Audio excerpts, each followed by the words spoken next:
House Audio presents Queen Bee Moms and Kingpin Dads, dealing with the parents, teachers, coaches, and counselors who can make or break your child's future, by Rosalind Wiseman with Elizabeth Rapoport. This is Rosalind Wiseman.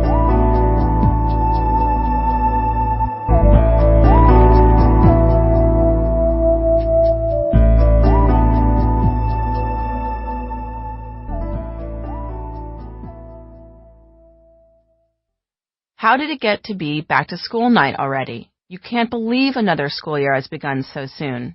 Your daughter just started middle school, and you're excited to meet her teachers and hear what the principal has to say. But meeting the faculty is only a small part of the evening. You're embarrassed to admit it, but first you have to figure out what to wear. You want to look put together, but you don't want to look like you're trying too hard. Should you dress more professionally? Maybe something more casual. Maybe jeans? But what if you're not taken seriously enough? 3 changes of clothes later, you walk into the main entrance. Where are all of your friends? Everyone else is saying hello and doing the usual catching up. Well, not everyone. There are always those couples scattered around who never say anything. They all seem to be hugging the wall near the refreshment table. Why did you have to get here so early? Oh no, there's that woman you had the run-in with last spring when your kids both tried out for the travel soccer team. You round the corner quickly before she sees you. Oh look, there's the PTA sign-up desk. All the power moms, the movers and shakers on the school board, the PTA president, the vice president, and the rest of the tightly knit group are staffing the table, trying to recruit new families and encourage everyone to pay their dues. They're greeting some parents incredibly warmly. They're distant to others. They give you polite smiles, but the message is, we don't know you. You're not one of the doobies. We're reserving judgment. At the next table, another team of women is aggressively recruiting for various committees. You look around. No fathers seem to be manning these desks. We could really use some help on the authors and artists event, calls out one of the moms. May we sign you up? I'm not sure, you say. Work has been incredibly crazy, and I don't know. Oh, okay. We understand, she replies, her demeanor cooling instantly. I work too. So does everyone else on the committee. That's code for, hey, we all work hard. We're just not afraid to work harder for our kids. Clearly, we're more dedicated parents than you. Then there's Carly's mom, Denise. Carly and your Katie used to be such good friends, but lately things have cooled off. Carly didn't even call Katie back when she got home from sleepaway camp. Katie's hurt, but you're not really sure how to handle it. Denise is a little intense. Hi, Denise trills. How was your summer? Carly had a blast at the Johns Hopkins Lit thing. We went to space camp, too. How'd Katie do on that Odyssey paper?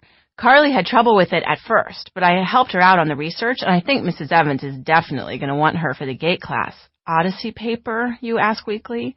Denise's eyes widen. Katie didn't do the Odyssey paper yet? They went over it last week at the GATE meeting. I was wondering why you weren't there. Oh my God, we missed it, you say. Do you think it's too late? Katie should totally be in GATE. Denise smiles soothingly. Don't worry. Just talk to Rochelle. Rochelle. So Denise is on a first-name basis with the principal. You're not even sure how to spell her last name. As Denise disappears into the crowd, a smiling mother holds out a flyer to you with one hand. In the other, she's holding a clipboard and a stack of papers. It's about the new Kendall McGee rubric. We think the principal's on completely the wrong track with the new curriculum. Do you have any questions before you sign the petition? You have no idea what she's talking about, but you don't want to ask. You don't want to look like a clueless parent. Let me get back to you on this, you say as the lights begin to flicker on and off. Looks like they want us inside the auditorium. On the way, you pass the principal. She's already surrounded by parents who are hugging her and saying, So, Rochelle, how was your summer? That suit looks fabulous. Inside the auditorium, there are more knots of parents getting reacquainted after a summer apart.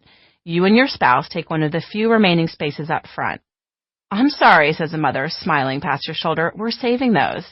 You apologize, blushing. You didn't know. You've been at school 10 minutes, and already you've flunked. Why are you worrying about what you're going to wear to back-to-school night like a 14-year-old before a school dance? And when and why did back-to-school night become a barometer for your own parenting and popularity? Let's face it, Being a parent brings out our most nurturing, mature side, but it also taps into our deepest insecurities, makes us question our every ability, and causes us to measure ourselves against everyone around us. In other words, it makes us feel like 7th graders all over again.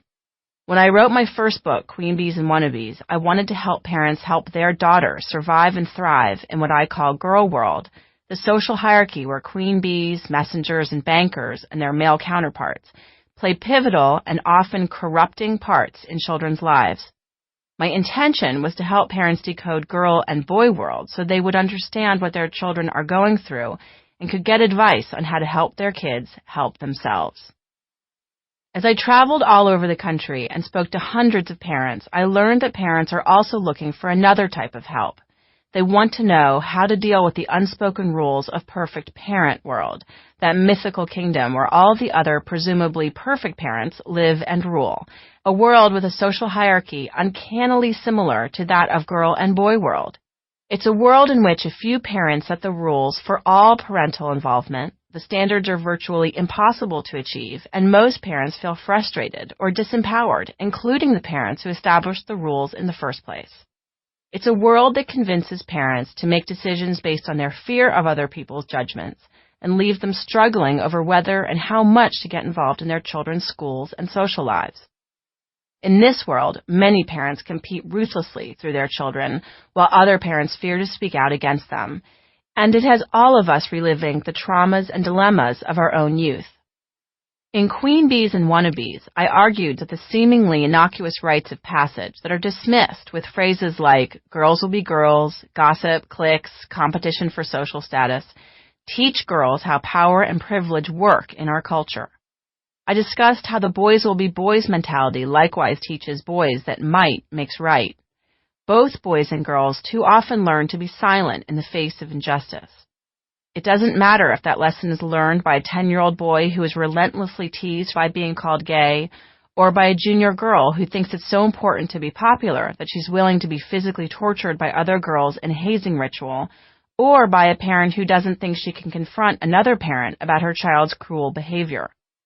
These experiences teach everyone involved that whoever has power and privilege in our society is permitted to do what they want to people who don't. If we don't confront this power system, or if we buy into it ourselves, we can come across as unethical or cowardly and undermine our ability to teach our children a true moral foundation and feeling of responsibility to their community. As the co-founder of the Empower program, an organization dedicated to educating teens about the culture of violence, I work with more than 10,000 boys and girls and their parents, teachers, school administrators, coaches, and counselors every year. Here's what I've learned. Every queen bee girl or dominator boy is hatched from a hive. The first lessons our children learn in creating their own social hierarchies are the ones they glean from us and the culture at large. The first step towards helping our kids cope with bullying in any form is recognizing the degree to which we're still immersed in those same battles for power. I hope this audiobook will give you as parents a different kind of power with your own children, other parents and their children, teachers and administrators, power that is respectful of children's needs and desires and that changes their world for the good. Power that gives you the ability to look at your own behavior without beating yourself up and to understand how you can more effectively work with the other adults in your child's life. There are some accepted yet strange truths in our culture about today's parents. Parents are simultaneously portrayed as insanely involved in every minute detail of their child's life and AWOL, caught up in their own personal drama and/or professional ambitions. Is this true? How could it be true? In my work, I see plenty of both. What I don't see is enough sane involvement. Instead, I see parents' actions dictated by anxiety, insecurity, fear, which is largely brought on by parents pressuring each other to be perfect or assuming that someone is accusing them of being a bad parent. To be sure, there are parents whose overstuffed lives lead them to overlook what's going on with their children, but equally troublesome are over-involved parents. Over and over, I've seen parents use their Sample complete. Ready to continue?